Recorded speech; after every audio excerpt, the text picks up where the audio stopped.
Michael Halloran. I am the CEO of NES Financial.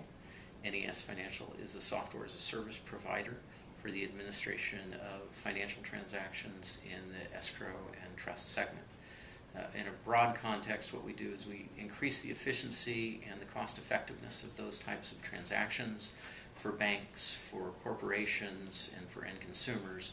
And the added value that the corporations and the consumers are able to derive from that are not only higher levels of customer service, but a higher level of security, transparency, and compliance on financial transactions that have some inherent risk to them. My name is Michael Halloran. I'm the CEO of NES Financial. NES Financial is a software as a service provider of technology for the administration of complex financial transactions such as escrows and trusts. We provide our services to banks so they can provide higher value to their consumers and higher efficiency. We also provide that to corporations and end consumers to increase their transparency, compliance, and security on these types of financial transactions. Are we headed for a double-dip recession?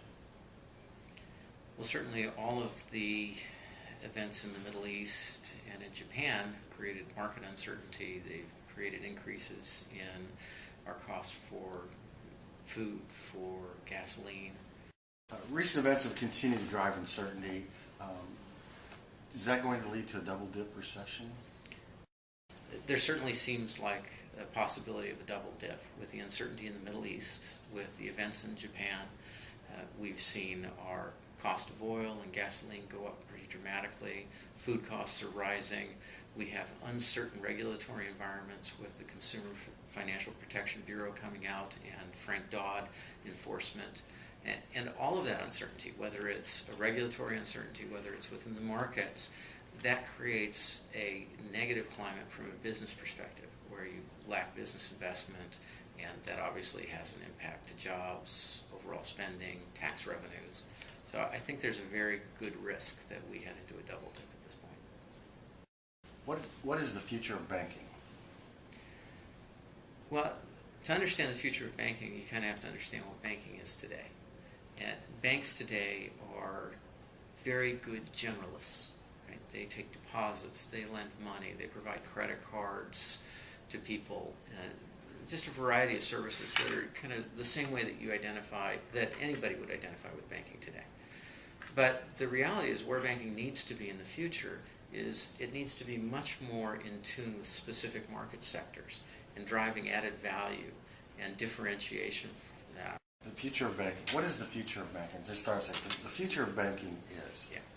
The future of banking is where we see banks being much more nimble, much more customer focused and market sector focused, driving value add services and capabilities into specific sectors to where the customers can rely on banks for more than just depository and credit services, but instead they're providing critical information that help people operate their businesses faster and more effectively.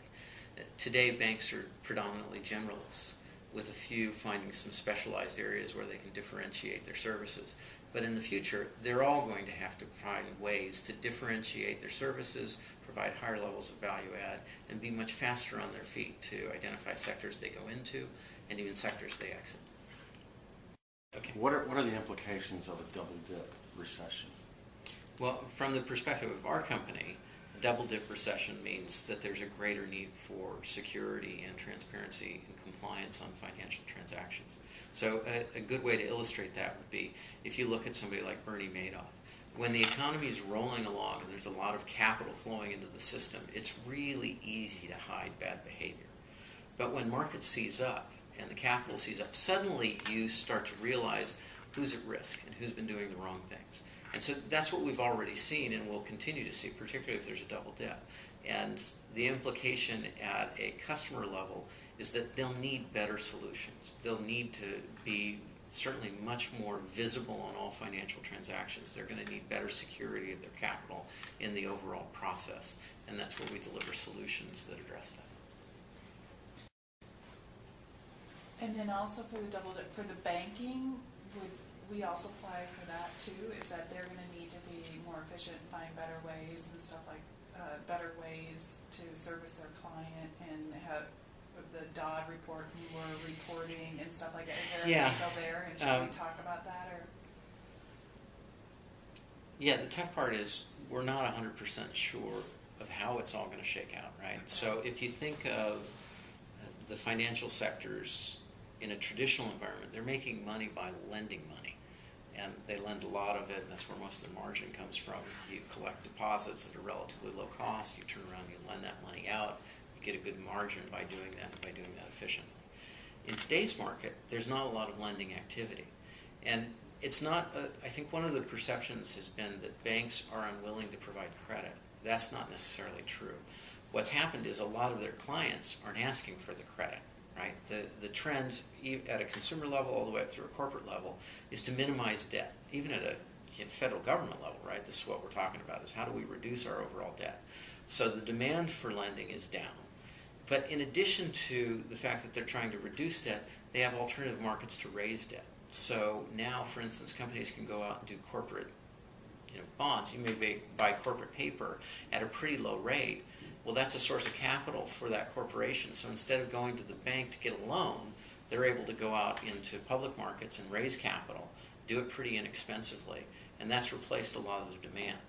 So that means banks are going to have to adapt their business models. They're going to have to find ways to mine more profitability out in the marketplace to provide value-add services that they can bill and they can create fee revenue for.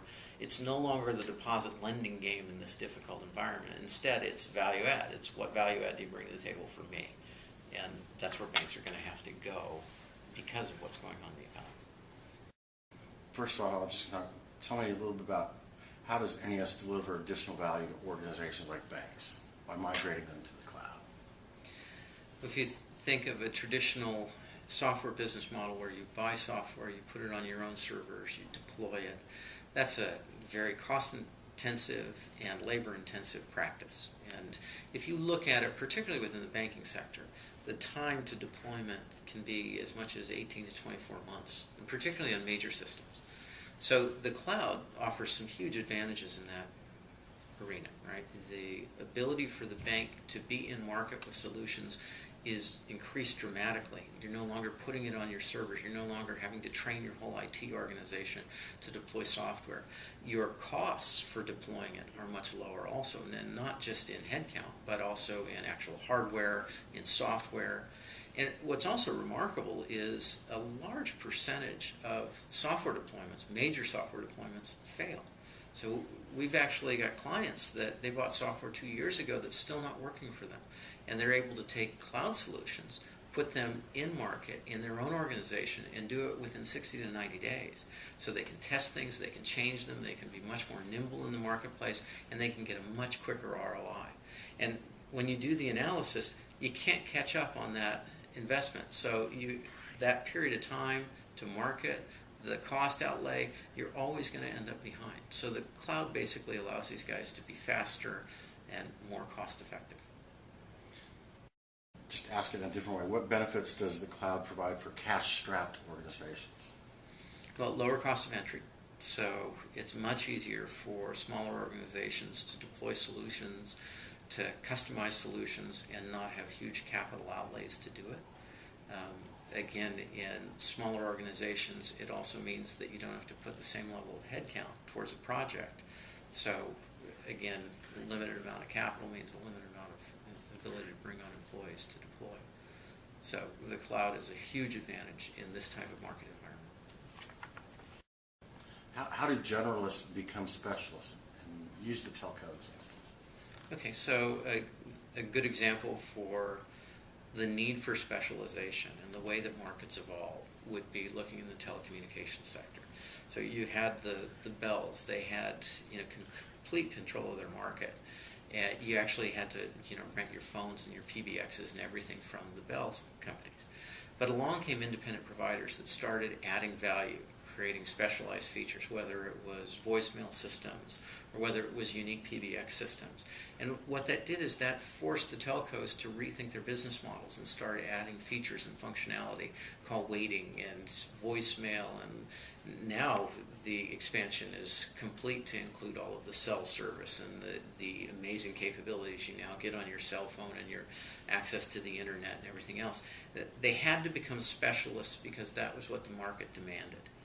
And that's a similar experience to what we're starting to see in banking today. Banks have generally been these large providers of deposit-based services and lending.